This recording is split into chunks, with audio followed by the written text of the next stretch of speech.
Hello dear friends. आज के session में समझने वाले हैं भारत सरकार एवं भारत संघ के बीच में क्या डिफरेंसेस हैं या फिर दोनों सेम टर्म है। इनफैक्ट इसको लेकर टॉक करेंगे और समझेंगे इन पहलुओं को कि वास्तविक रूप में जो सरकार होता है, गवर्नमेंट होता है, उसके क्या कार्य होते हैं, क्या उसको ही या फिर उसके ही संदर्भ में भारत संघ शब्द का प्रयोग किया जाता है। तो ये कई ऐसे मुद्दे हैं जिस पे हम इस सेशन में टॉक करने वाले हैं। तो यदि आप चैनल पे नए हैं तो ज़रूर आप चैनल को फॉलो करें एंड सब्सक्राइब करें और इसके साथ साथ लाइक भी ज़रूर करें। तो आइए फ्रेंड्स समझते हैं भारत सरकार वर्सेस भारत संघ। ओके, सो आप थोड़ा सा पेशेंस बना के रखेंगे। ज़्यादा लॉन्ग वीडियोस नहीं होगा, लेकिन मैं ज़्यादा प्रयास करूँगा कि आपको गवर्नमेंट और जो गवर्नमेंट के वर्क्स होते हैं खासकर उनको मैं समझा पाऊँ। तो मोस्टली आप मान के चलिए कि 10 to 15 मिनट के बिटवीन में ये वीडियोस होगा। तो आप पूरी तरह से थोड़ा अच्छे से आप पेन और पेज को लेके बैठे। इनफैक्ट यहाँ से बहुत सारे आपको पॉइंट्स क्लियर तो होंगे ही होंगे एंड आप कई चीज़ों को जो आप शायद डिफरेंट उसमें नहीं कर पाते हैं, इनफैक्ट उन चीज़ों पे भी हम टॉक करेंगे। सबसे पहले हम जान लेते हैं कि गवर्नमेंट क्या होता है। तो अगर मैं बात करूं गवर्नमेंट की यानी कि सरकार की, तो सरकार जो है वो दो रूपों में काम करता है। अगर मैं बात करूं, एक होता है authority, you got my point. एक होता है ऑथोरिटी, यानी कि जब भी गवर्नमेंट काम करेगा तो एक ऑथोरिटी के रूप में, जैसे प्राधिकार के रूप में काम करेगा। यानी कि इसको बोलते हैं पावर ऑफ लॉ। क्या बोलते हैं इसको? पावर ऑफ लॉ, यानी कि विधि की शक्ति। अच्छा, दूसरा टर्म क्या होता है? वैधानिकता।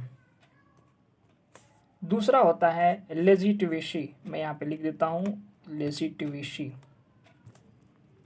यानी कि इसका मतलब होता है वैधानिकता, यानी कि बेस्ड ऑन लॉ। तो सरकार दो रूपों में काम करता है, एक तो करता है लेजिटिमेसी के रूप में और एक करता है ऑथोरिटी।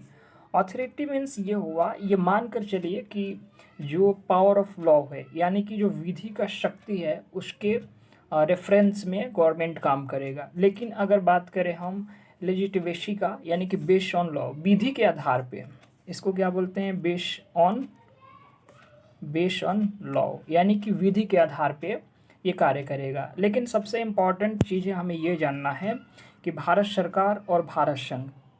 तो जैसे आपसे मैं नॉर्मल एक क्वेश्चन पूछूं कि भारतीय संविधान की जो एक तरह से स्वरूप कहे तो वो किस प्रकार है, तो इस पे भी कई चीज़ें हैं जो काफ़ी डिटेल्ड आपको पता होना चाहिए। जैसे आप जब फेडरल सिस्टम को जब आप स्टडी करेंगे, जैसे यूनिटरी गवर्नमेंट की बात किया जाए, खासकर एकात्मक स्वरूप भी देखने को मिलता है, खासकर इंडियन कॉन्स्टिट्यूशन की मैं बात कर रहा हूँ। या इसके अलावा जो फेडरल गवर्नमेंट है, जैसे संघीय सरकार है या फिर कन्फेडरेट भी इसको बोलते हैं, परिसंघात्मक।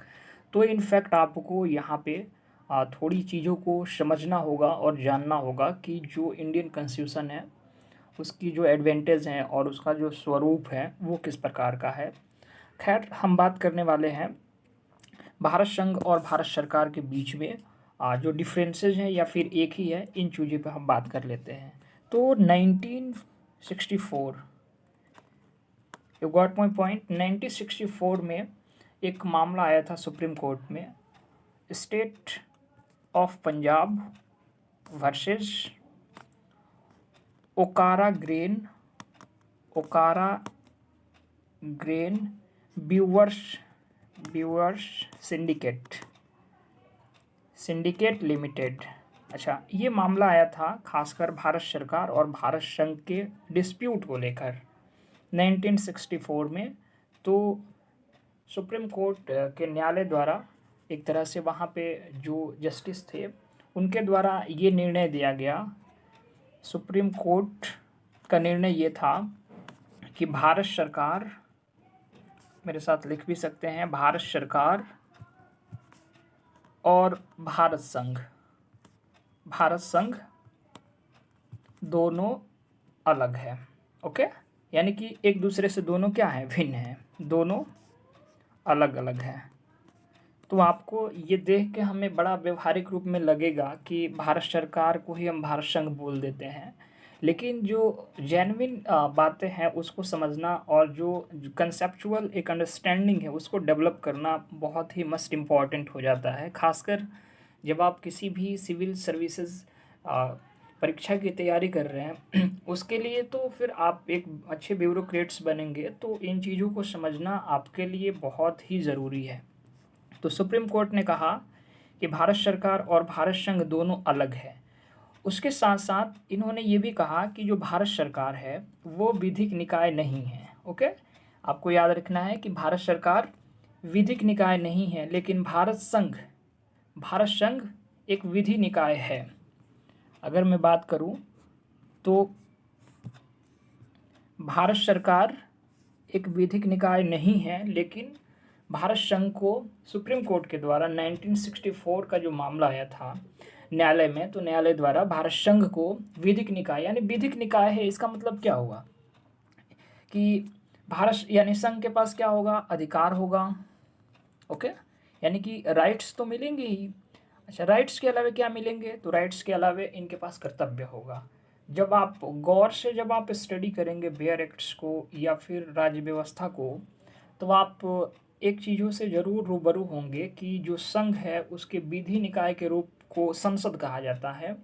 और संसद में तो आपको पता है राष्ट्रपति, लोकसभा और राज्यसभा तीनों अभिनंग जो है एक तरह से जुड़े होते हैं। तो डैट मीन्स ये हुआ कि संघ जो है वो विधिक निकाय है, लेकिन भारत सरकार विधिक निकाय नहीं है, ये जस्टिस द्वारा। लेकिन प्रश्न यह है कि फिर भारत सरकार कार्य क्या करता है, भारत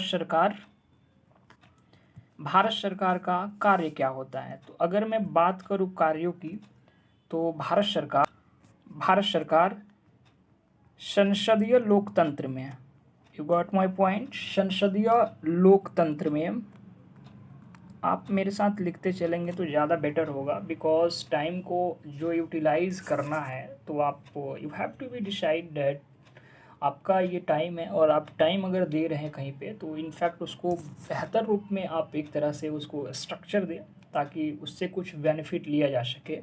सो बेसिकली संसदीय लोकतंत्र में सरकार का कार्य क्या होता है, व्यक्तियों के अधिकारों का संरक्षण, व्यक्तियों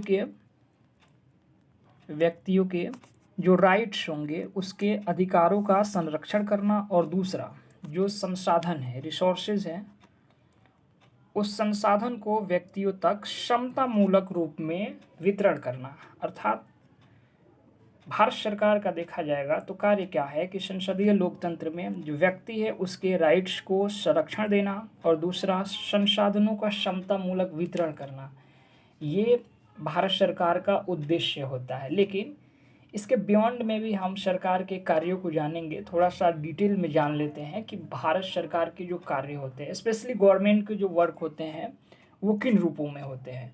तो डैट मीन्स कि आप इस सेशन से ये समझ पाए कि भारत सरकार और भारत संघ दोनों अलग अलग है। जैसे अगर मैं यहाँ आर्टिकल लिखूँ 53, तो आपने कई बार पढ़ा होगा। आर्टिकल अगर मैं लिखूँ यहाँ 73, तो जब आप तुलनात्मक रूप से स्टडी करेंगे तो यहाँ पे ये स्पष्ट लिखा गया है कि संघ की एक कार्यपालिका शक्ति राष्ट्रपति में निहित होगी, लेकिन कार्यपालिका शक्ति का जो एक्सटेंडेड जो पावर है उसको काफ़ी स्प्रेड किया गया है यहाँ पे। तो डैट मीन्स इसको जब आप इंटीग्रेट करके पढ़ते हैं तो फिर वहाँ संघ की जो एक शक्तियाँ है वो आपको समझ में आती है।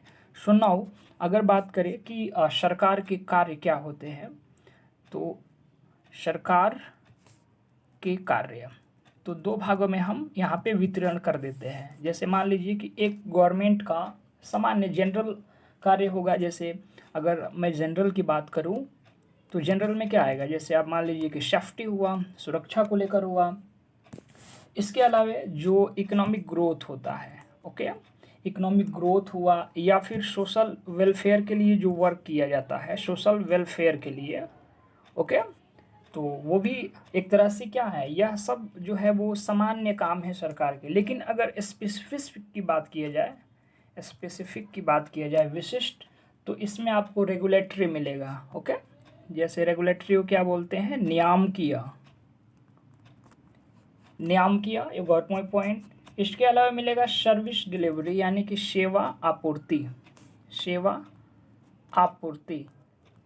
इसके अलावा जो एक डेवलपमेंटर होता है जैसे विकासात्मक, तो हमें इस पे ज़्यादा फोकस करना है। जो गवर्नमेंट के जो स्पेसिफिक वर्क होते हैं, विशिष्ट कार्य होते हैं, उस पर खासकर रेगुलेटरी, सर्विस डिलीवरी एंड जो डेवलपमेंटर होता है विकासात्मक कार्य, इन चीज़ों को थोड़ा हम समझ लेते हैं। देन आफ्टर हम इस सेशन को कंप्लीट करेंगे, बिकॉज आपको इतनी अंडरस्टैंडिंग होनी चाहिए। इनफैक्ट ये जो चीज़ है वो बेसिक है और आपको इसकी समझ मुझे लगता है कि इनफैक्ट ऑलवेज होनी चाहिए। सो नाउ अगर बात करें रेगुलेटरी की, ओके, रेगुलेटरी, तो रेगुलेटरी को हम इससे समझ सकते हैं, जैसे आपने आर्टिकल 245 और 246 जब आपने स्टडी किया होगा, देन ये क्या करता है, एक तरह से जो कॉन्स्टिट्यूशनल बेस, जो एक बेस है, उसमें देखा जाता है कि मान लीजिए कि संसद है और फिर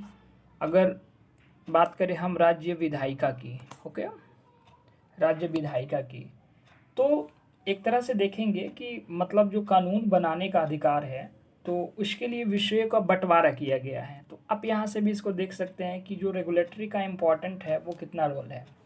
इसके अतिरिक्त अगर बात करें हम, तो जैसे आपने आर्टिकल 19 का 1 तो ज़रूर पढ़ा होगा। जैसे मान लीजिए कि जो मौलिक स्वतंत्रता है उस पर एक तरह से बहुत सारी उसमें जो आपके अधिकार दिए गए हैं, लेकिन उस अधिकारों के आधार पर देखा जाएगा तो 19 का जब 2 देखेंगे तो इसमें एक तरह से जो निर्बंधन दिया गया है, युक्त प्रतिबंध भी दिया गया है। तो डैट मीन्स कि ये रेगुलेटरी जो है वो नियामकीय एक तरह का कार्य है गवर्नमेंट का। दूसरी बात करें हम, तो सरकार के अगर नियामकीय कार्यों पर एक बार जैसे दृष्टिपटल करते हैं तो इसके उद्देश्य से ये भी साफ झलकता है कि जो एक तरह से कहेंगे कि स्वच्छचारिता पर अंकुश लगाना। जैसे मान लीजिए कि संवैधानिक शासन स्थापित एक तरह से करना है, और दूसरी चीज़ ये कि जो व्यक्तित्व है और सामाजिक हित है उन दोनों के बीच में क्या करना है, आपसी सामंजस्य को स्थापित करना है। तो ये सब रेगुलेटरी के रेफरेंस में आता है। सेकंड बात करें हम सर्विस डिलीवरी की, यानी कि सेवा आपूर्ति। तो सेवा आपूर्ति के रेफरेंस में क्या हो सकता है, जैसे मान लीजिए कि फिनांस हो सकता है, फिनांस की अगर हम बात करें। इसके अलावा अगर हम सोशलिक की बात करें और फिर इकोनॉमिक, राइट, यानी कि वित्तीय, सामाजिक और आर्थिक, ये सब सर्विस डिलीवरी के रेफरेंस में आएंगे। लेकिन अगर बात करें हम, जो आपूर्ति का तरीका होगा एक तरह से एजेंसी और तकनीक व्यवस्था से होगा, यानी कि जो हम सर्विस करेंगे, ये सेवा देंगे, वो किसी न किसी एजेंसी के थ्रू ही हम करेंगे या फिर किसी न किसी टेक्नोलॉजी के द्वारा हम इसको एक तरह से सर्विस देंगे। तो डैट मीन्स कि ये सर्विस डिलीवरी के रेफरेंस में ये सरकारें के कार्य होते हैं। अगर हम बात करें विकासात्मक कार्य क्या होता है, विकासात्मक कार्य, तो जब हम इसको देखते हैं तो एक तरह से कहेंगे कि जो मान लीजिए कि इकोनॉमिक ग्रोथ करना है, तो इकोनॉमिक ग्रोथ के लिए क्या चाहिए, आपके पास कैपिटल एक्सपेंडिचर का होना बहुत ज़रूरी है। तो इनफैक्ट यानी कि इकोनॉमिक ग्रोथ के लिए कैपिटल एक्सपेंडिचर को बढ़ाना, ताकि इससे एसेट्स जो है वो बनाए जा सके। डैट मीन्स आर्थिक समृद्धि के लिए हम पूंजीगत व्यय को क्या करेंगे, बढ़ाएंगे, जिससे कि संपत्ति एक तरह से बनाया जा सके, एसेट्स को क्रिएट किया जा सके। दूसरा कार्य ये हो सकता है विकासात्मक कार्यों में, जो खासकर अगर देखा जाए तो कंजर्वेशन ऑफ इन्वायरमेंट, यानी कि पर्यावरण का संरक्षण करना। तो डैट मीन्स कि ये जितने भी स्पेसिफिक कार्य हैं, खासकर अगर हम विकासात्मक कार्यों को देखें, सर्विस डिलीवरी को देखें, रेगुलेटरी को देखें, तो ये एक तरह से भारत सरकार का कार्य होता है। तो इनफैक्ट आई होप आपको समझ में आया होगा भारत सरकार और भारत संघ में डिफरेंट क्या है। लेकिन आप ज़रूर संघ को एक तरह से फेडरल सिस्टम को जाकर जब आप रीड करेंगे, डैट मीन्स वहाँ और क्लैरिटी आएगा। सो आई होप आपको ये सेशन अच्छा लगा होगा, एंड आप वीडियोस को सब्सक्राइब और लाइक ज़रूर कर दें। Thank you.